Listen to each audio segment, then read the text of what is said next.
So on today's episode, we're going to talk about how to structure your day as a productive real estate salesperson. And then we're going to break down the upcoming housing market crash of 2023. So really quick before we jump into today's episode, if you are a listing agent or rather want to be a listing agent and you're currently not, you want to build a multiple six-figure income in your real estate sales business without working nights, without working weekends, and most importantly, without having to spend a ton of money buying leads that never convert, I'm going to put a link for you to find out more about my Listing Agent Academy coaching program. I'll put a link to that in the description beneath this episode. So with that, let's jump into today's content. So the first thing I want to talk about is how to structure your day as a highly productive, a high producing top real estate agent, which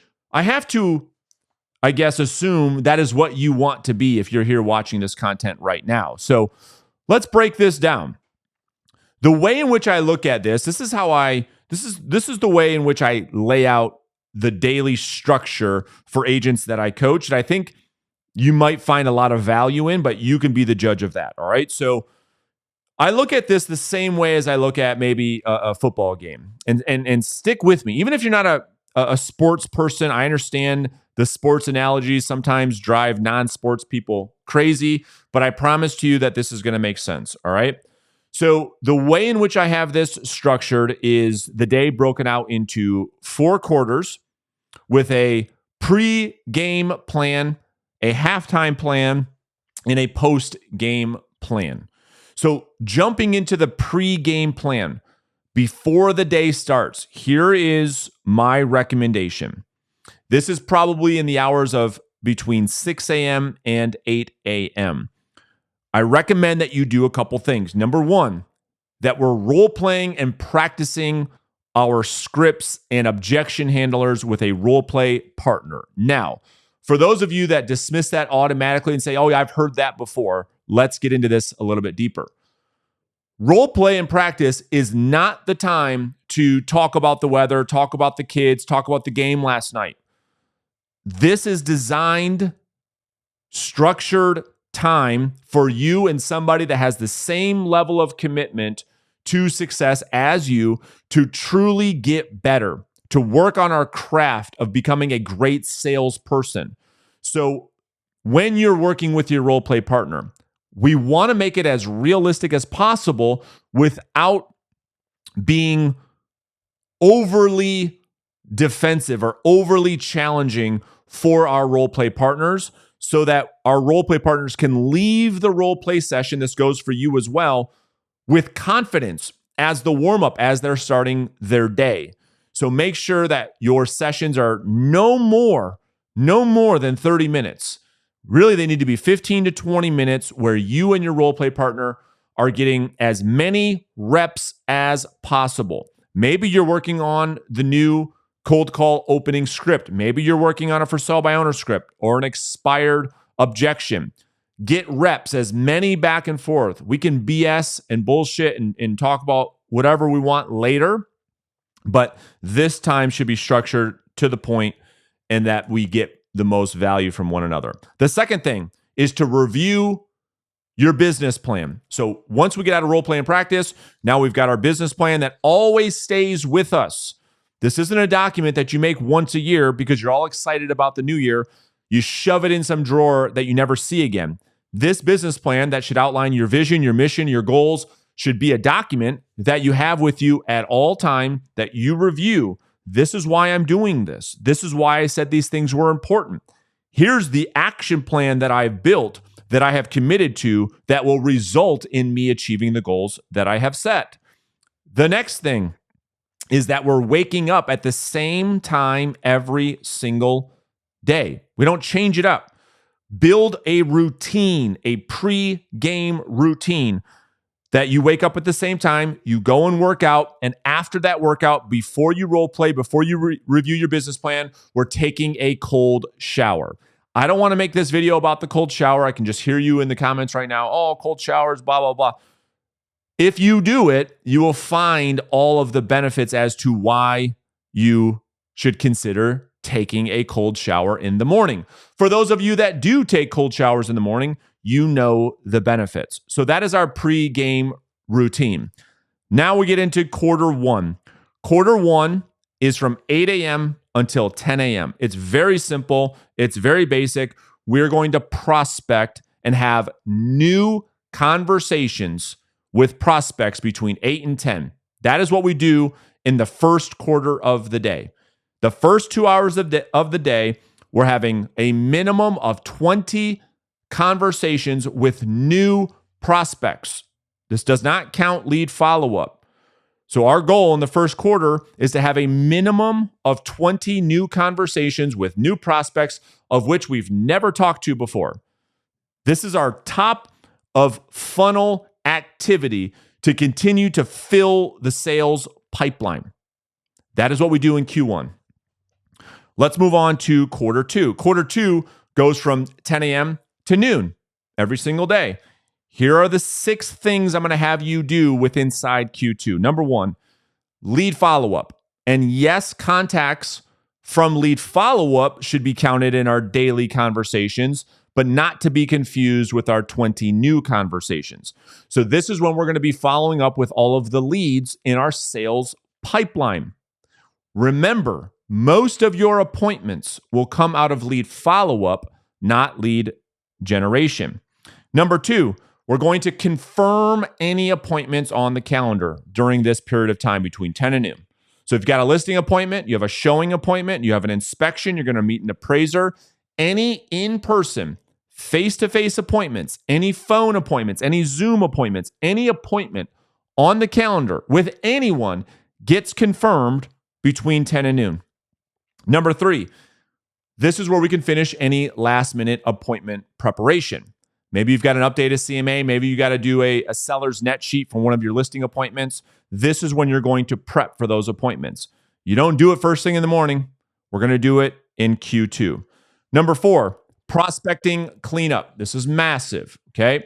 So in the morning, when you're having 20 new conversations, hopefully on a daily basis, 100 new conversations a week, the goal is for you to generate some leads, of course, out of that activity. Well, we've got to do something with those leads because too many agents tell me too many times that leads are falling through the cracks. That, Brandon, I don't have a system. I'm not organized. And so we're going to use this time in Q2 between 10 and noon to clean up the leads that we've generated. What does that mean specifically? That means this, that if we generate a lead, we're going to get it into our database. We're going to get it into our CRM. We're going to get it into whatever follow-up system. Maybe you just have a paper folder system, which a lot of my coaching clients use. Whatever that system is going to be, we're going to clean up the leads that we've generated from that first quarter prospecting activity. Number 5, we're then going to send out our handwritten thank you cards to any and all new leads that we've generated for the day. Don't let that sit there. You should have a stack of thank you cards sitting on your desk, ready to go, hand addressed, ready to go. You've got that thank you card already written. You've got a business card magnet that is inside of that thank you card, and we're sending those out to any new leads that we generate. Number 6, we update our sales tracker. That's the last piece of Q2 before halftime. So hopefully you've got some type of paper tracker where you're tallying, you're keeping track of the number of contacts you had, the number of dials, your start time, your end time of prospecting, how many appointments you set. All of that information we're going to then input into a sales conversion tracker. Now, Q1, Q2, those are all income generating activities. We get those done before noon, and if you do, you would have done more than 99% of your competitors. So congratulations to you on that. Now we break for halftime, which is lunch. Okay, if you're making your lunch and you're paying attention to your diet because you understand how important the diet is, maybe you bring your lunch. If you're going to go out to lunch, utilize the time to have lunch with a referral partner during halftime. So if you're doing business with a probate attorney or a divorce attorney, have lunch. Use that as an opportunity to build and strengthen relationships with referral partners. Now, after you've taken a break, you have a mental break because you've been working your rear end off, practicing amazing self-discipline, monk-like focus in Q1 and Q2. Now you get that mental break. Now we get into Q3. Quarter 3 is from 1 p.m. to 3 p.m. All right. Now, here are the things we want to do in this time. This is when we call this admin time. So it's this period of time that I think screws up a lot of real estate agents because they're trying to put what we call income servicing activities, which is all quarter 3, into the first half. We cannot do that. We have to wait to do the administrative tasks, which most agents are tricking themselves to believe that those should take priority over lead generation, and it simply is not the case. So what does this mean? This means returning all phone calls, text messages, voicemails, and emails. You've got a time in the calendar to do those things so that you're not distracted every time the phone rings. Oh, I got to grab that. That's my lender. That's my client. I've got to stop prospecting, stop building my future to go deal with this income service. No, we don't do that because we've got time in the calendar to do that in quarter 3. The next thing that we're going to do is we're going to work on all of our pending files. So any deal you have under contract, anything that you have to do, any task you have to do with the contract to close, you're going to do it in Q3. You've got to call the lender back, update the title company, send an addendum, chase down some type of W-2 or paperwork or whatever you need. This is when you're going to do it. This is also the time you're going to work on new listings. So you got a new listing last night. Congratulations. This is the time you're going to spend inputting into the MLS. If you don't have an assistant yet, this is the time for that. And then lastly, offer negotiations. This is when we present all offers to our sellers. It's in Q3. Presenting offers and offer negotiations is an income servicing activity. It is not an income generating activity. So we're gonna present all offers to our clients. Let the offers come into your inbox. Don't let that be a distraction. Brandon, I got an offer. I've got to drop everything because I got an offer on my listing because I am so desperate for a commission check. I've got to drop everything and jump all over this offer. Well, that's what the needy, desperate amateur does. Be a professional, follow a schedule. And that way you can be under control. You don't have to ride the emotional roller coaster like so many other agents. So that's Q3. Let's get into Q4. Q4 is from 3 p.m. to 6 p.m. so that you can get home for dinner. And it's very simple. This is showtime. This is your time to present to new clients to obtain new clients. It's client acquisition time. This is when we're going on buyer consultations. This is when we're going on listing consultations. This is your time to meet with prospective clients and come home with a contract signed.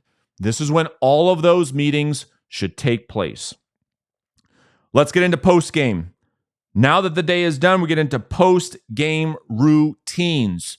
And it's all about routines. I was watching Steph Curry the other day on ESPN talk about the win they just had the other night. They almost lost it, but they ended up winning. And he talked about, the reporter was asking Steph, well, how do you show up like this day in and day out, performing at the level that you perform at? He simply said, it's my daily routine, period. It's a great interview. And so the post-game routine is this, that at the end of the day, after dinner, after you do the things that you need to do and the obligations are met with your family, that we journal what has occurred this day. The wins, the losses, any thoughts that you're having. And those of you that, again, want to dismiss journaling for being foo-foo, don't knock it until you try it. I knocked it for way too long, and there's so much power in documenting the day after the day and then going back a month, 6 months, 6 years and reading through where you are at in your journal. Super powerful. You're going to also review tomorrow's schedule, plan tomorrow today. So what do I have on my calendar for tomorrow? What do I need to be mentally prepared to do so that I don't come in the next day with this surprise, like, oh my gosh, I totally forgot. I've got to go meet this appraiser. And then all hell breaks loose because you didn't look at your calendar for the previous day until the next day. Then we take a hot shower in the evening. Not the video to unpack the studies on that and the psychology and all the science. But if we can take a hot shower in the evening, chances are you have better sleep. And that's the last thing, is to optimize sleep. One of the key to high performers is optimizing sleep, tracking sleep, making sure the temperature is right, taking a hot shower. There's all kinds of other things that go into optimizing sleep. But if you want to be a top performer, which I am betting that you do, we have to optimize for sleep. That's the daily outline. That is what I recommend, the schedule that you follow to build a productive listing-based agent schedule or business. And so obviously, if you have any questions on that, you can put them in the comments below. Let me know what clarity I can give you as it relates to how do you structure your day as a real estate agent. Now, the next thing, let's get into the housing market. Now,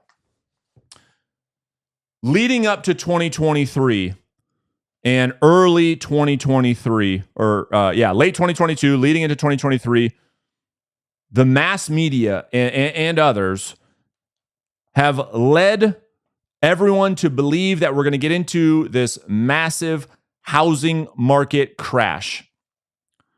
Well, we haven't really seen it. In a housing market crash, for context, for everybody that's going to get all mad about this video or this conversation in the comments, a housing market crash relates to the prices of homes. So that's what we're going to look at right now. And so there's a couple new reports that came out. One was from Fannie Mae. Let's look at this one first. Home sales will be subdued for the rest of 2023. This is a recent report from Fannie Mae that just came out. I'll read to you a couple things in the report, then we'll talk about it. Strong home buyer demand is providing more support for home prices than economists at Fannie Mae had expected at the beginning of the year, like most others. But forecasters at the mortgage giant expect tight for sale inventory will keep sales subdued for the rest of the year. Fine, we're going to talk about home sales in just a second. Stick with me on this. Here's what the chief economist at Fannie Mae had to say. The economic slowdown has resumed, whether the end result is a modest recession or simply a soft landing remains unanswered, although we continue to expect the former. So that's yet to see. We'll find out. So let's first look at the national home price declines that we've seen this year. So I'm going to go ahead and actually show you a graph. Let me pull this up, because I think there's a lot of context and a lot of nuance here. So if you look at my screen right now, and for people listening to this on the podcast, I'll kind of articulate this the best that I can. So national home price declines seen as peaking next year. Okay, well, let's give this some context. We're coming off of record-breaking home prices in Q1 of 2022, as you can see. Home prices were up 20% on average. Some places they were up even higher than that. And if you look before that, this is the highest home prices have been ever. I'll show you another report right here. This is a graph from Statistia.com, and you can see the peak of home prices over $400,000 was the record home price that we've ever seen in this country. Well, let's go back to this graph. So from 20% up in Q1 2022, you can look at the graph going down. This is what people are communicating or misleading to the market. They're saying home prices are crashing. Well, let's give this context. 0% is the baseline, meaning if this graph was at 0%, home prices would stay flat. This graph going down is a decrease in home appreciation. Q2 2022, home prices went up by 18%. Q3 2022, home prices went up 13%. Q4, home prices up 8.7%. Q1 up 4.5%. It's a decline in home appreciation. A lot of people confuse that. Then Q2 2023, home prices are about flat. It's not until we get into, which is kind of like where we're at right now, where home prices on average are down about 1.5%. And down from what? Oh, from the highest they've ever been in the history of the world. So that $400,000 house might be worth $375,000, but in comparison to what it was worth before pre-pandemic levels, it's still way, way up. Now, here's what's interesting about the report. The report that Inman just released from Fannie Mae yesterday is that you could see the forecast of home price declines. The worst we're anticipating, which is in Q2 2024 next year, down just over 2.5%. Home price crash? I don't think so. And then you can see home values start to come back up is what they are forecasting. And so I think the context there around a housing market crash as it relates to home prices, you have to look at the context. There's all kinds of videos out there that, home prices are down 20%, this, that, and the other thing. Appreciation at which level they have gone up in value has decreased. But if you look at year over year, maybe we're down a point and a half. So Fannie Mae, they continued. This was a great article. It just came out. Continued. It said in January, home prices were looking soft. We forecasted the national home prices would drop 4.2% on an annual basis during the fourth quarter of 2023. The theory at that time, this is important, was that last year's run-up in mortgage rates and the dramatic home price gains during the pandemic would create affordability challenges for many would-be homebuyers. But that wasn't the case. The latest Fannie Mae forecast is that home prices will be stickier on the way down, with national home price appreciation declining by 1.2% on an annual basis during the fourth quarter and peaking at negative 2.6% during the second quarter of 2026. It's just what I showed you. So now the next thing we got to look at is mortgage rate expectations, because we talked about housing prices. Housing prices are probably going to hover around being flat or down 2-3%. But again, put it into context. Down 3% from what? Oh, from home prices being way, way, way, way up. Most homeowners are way further. They're much further ahead than they were pre-pandemic. So if we look at mortgage rates now, so I'm going to share my screen with you on this. You can start to look at the forecast on mortgage rates. Mortgage rates, we believe, we being people in this industry of real estate and housing and mortgages, believe that the height of mortgage rates are now in the rearview mirror. That from this point moving forward, we should start to see and continue to see, rather, a downward trajectory of mortgage interest rates, which as a result should help to increase buyer demand, should help sellers get off the sideline that say, well, if rates are going to hover around 5%, 5.25%, this is what it is. Now, all the people that have been waiting to see what this market's going to do late 2022, early 2023 start to get off the sidelines. So here's what the Fannie Mae housing forecast report said. With the economy still looking likely to enter recession, listen closely, economists at Fannie Mae expect mortgage rates will continue to decline. In an April 17 forecast, the Mortgage Banker Association and their economists said that they expect rates on a 30-year fixed mortgage to average about 5.5% by the fourth quarter of this year, of 2023. A drop below 5% in the third quarter of next year.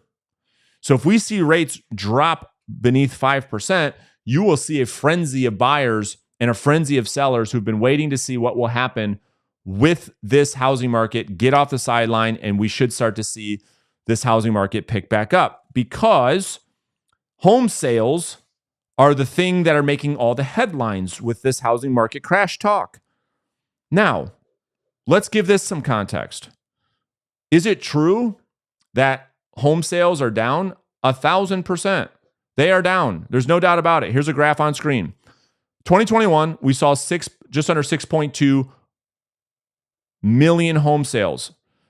2022, we ended up just over 5 million. It's projected in this year, 2023, that we'll end up around 4.2 million home sales. That's down. That's a huge, dramatic drop. That's what we saw in like 2010 coming out of the Great Recession. And a lot of us believe that if we can weather the storm because of all the reasons that I just shared, you could see in 2024 that home sales start to pick up. Now, unlike 2010, when home sales dipped dramatically and inventory rose like crazy, we're not seeing that, which is keeping home prices at bay. It's keeping home prices from crashing. That's what's keeping these home prices pretty static. And so with the downward trajectory on mortgage rates, we should start to see home sales pick up. We should start to see more buyer demand. We should start to see more listings hit the market. Furthermore, let's talk about another report that is adding to the U.S. housing market, and that is new home sales soar to one-year highs in March as purchases leap 9.6%. Now, one of the biggest stories that people that believe that this would be the greatest housing market crash we'd ever see in history said so because they thought that new construction was going to get absolutely demolished. Well, that's simply not the case. Sales of newly built single-family homes leaped 9.6% in March to a one-year high, up from the revised February 2023 estimate of 623,000. This was according to data released today when I'm making this video from the U.S. Census Bureau and the Department of Housing and Urban Development. The strong month-over-month increase in sales marked for the fourth consecutive month of increases, showing that buyers are gradually easing back into the market in preparation for the real estate industry's busiest season and adjusting to new landscape of higher mortgage rates. As sellers have been more hesitant to list their current home with economic and mortgage rate environments, more buyers have turned to new construction, helping boost March's number. Home shoppers frustrated by the lack of resale inventory or new listings and high prices are presently surprised by the options and offers available from new home builders. So the median sales price for new homes, because everybody was saying, oh my gosh, look at these home builders are slashing prices. This is a sign that the market is crashing. Quite the contrary happened in March. The median sales price of new homes sold in March of 2023 was $449,800, up from $438,000 in February. The average sales price in March was $562,000, up from $498,000. Month over month, new home sales rose a stunning 170% in the Northeast, 29% in the West. And you could start to really see that maybe new construction is the unlikely hero in this housing market because it's giving people more options than just waiting for that perfect home to hit the market. Maybe these home buyers, as mortgage rates come back down, as home sellers say, oh, I do want to move. I do need something bigger. I need something smaller. Maybe they turn to new home builders, and that is what the numbers are showing. So are we in a housing market crash? I don't see it yet. I don't have any data. There is no data that suggests home prices are crashing. It's yet to be determined what the Fed continues to do throughout the rest of 2023. What's going to happen with mortgage interest rates? To which extent will we go through another recession? All of these are yet to be seen. But what we haven't seen is the house that was worth $400,000 in 2022, which is the highest home average price we've ever seen, up from maybe $300,000, $325,000, all the way up to $400,000. We don't see that house that's worth $400,000 now worth $275,000. We haven't seen the massive price drop off, which I think a lot of people are leading people to believe like this is the Great Recession of 2000, 2008. So if you're a real estate agent or you're a mortgage loan officer or you're in the real estate industry, what are you seeing in your market? I understand that different markets are seeing different things, but there's a lot of markets seeing multiple offer situations again, just depending on where you're at. But I'm curious, what are you seeing in the marketplace? I'll continue to update you guys on the housing market as we get more information. And like always, I appreciate you guys watching the show.